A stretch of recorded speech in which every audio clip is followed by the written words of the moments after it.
Bonjour, moi c'est Manon. Je travaille sur la thématique de l'agriculture pour l'association Les Amis de la Terre et je vais vous parler d'un gros problème qu'on a en France, l'accaparement des terres.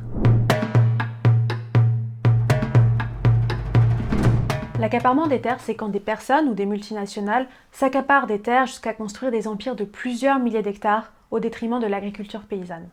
La France était jusque-là plutôt préservée, mais depuis quelques années, ce phénomène s'aggrave parce que désormais, des agri-managers ou des grosses entreprises créent des sociétés qui permettent de contourner la réglementation. Et le risque, si on ne fait rien, c'est de se retrouver un jour dans des situations comme en Roumanie, où des multinationales possèdent des exploitations de 65 000 hectares et 40% de la surface agricole est contrôlée par des investisseurs. Le problème, c'est que plus les exploitations s'agrandissent et plus le modèle agricole pratiqué sur ces exploitations doit évoluer pour s'adapter à de si grandes surfaces. Et ça a des conséquences sociales et écologiques très lourdes.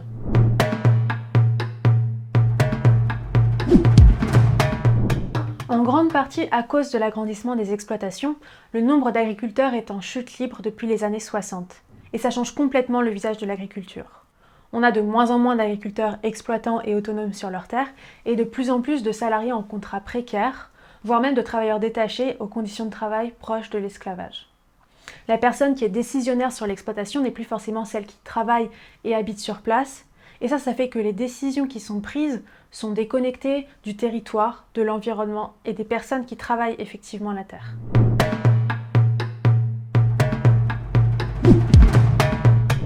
Ce phénomène a aussi de lourdes conséquences écologiques.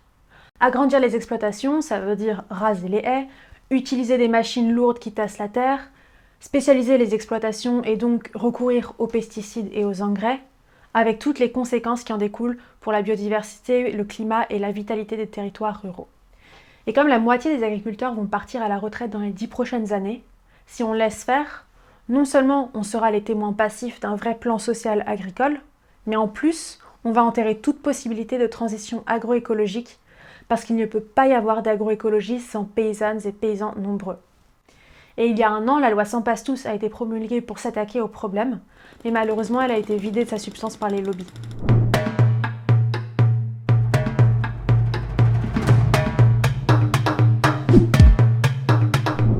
L'accaparement des terres bénéficie surtout à la filière des grandes cultures céréalières qui est déjà exportatrice, et se fait au détriment des filières maraîchères ou d'élevage de plein air, par exemple. Pourtant, quand on sait que la moitié de nos fruits et légumes sont importés, c'est plutôt de fermes maraîchères et fruitières dont on aurait besoin pour l'autonomie alimentaire de la France.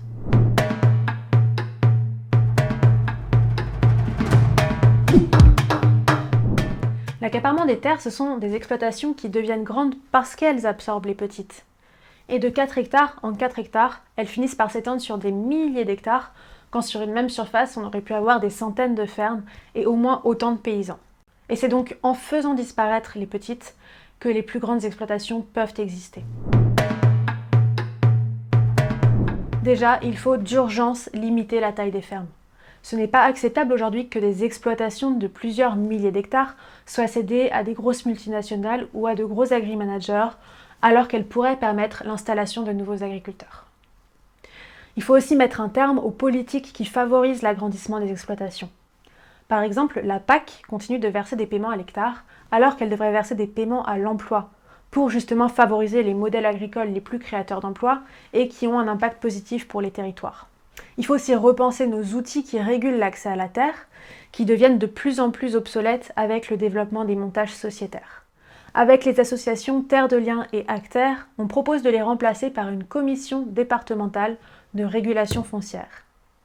Ce nouvel organe démocratique et transparent permettrait de prendre des décisions au plus près des territoires, avec les acteurs concernés, et de favoriser ainsi l'emploi et des systèmes de production durables. Maintenant que vous avez connaissance du problème, vous pouvez agir pour faire pression sur le gouvernement et qu'il inverse la tendance. Aux Amis de la Terre, on va continuer de se battre pour changer les choses, alors suivez-nous parce que vous aussi, à votre échelle, vous pouvez nous aider à combattre l'accaparement des terres. Vous pouvez déjà participer au succès de cette vidéo en la likant, en la partageant, et écrivez-nous surtout si vous êtes témoin de situations d'accaparement. L'accaparement des terres est un problème grandissant en France qui bénéficie à quelques-uns et nuit à la majorité d'entre nous. Les solutions existent pour contrer ce phénomène et elles sont entre les mains de nos politiques. Il faut d'urgence limiter la taille des exploitations en France et dans un second temps mettre en place des mesures structurantes qui dissuadent l'agrandissement des exploitations. Ne restons pas silencieux face à ce rouleau compresseur qui détruit et l'emploi agricole et notre environnement et qui change aussi la qualité de notre nourriture et le visage de nos campagnes. On compte sur vous.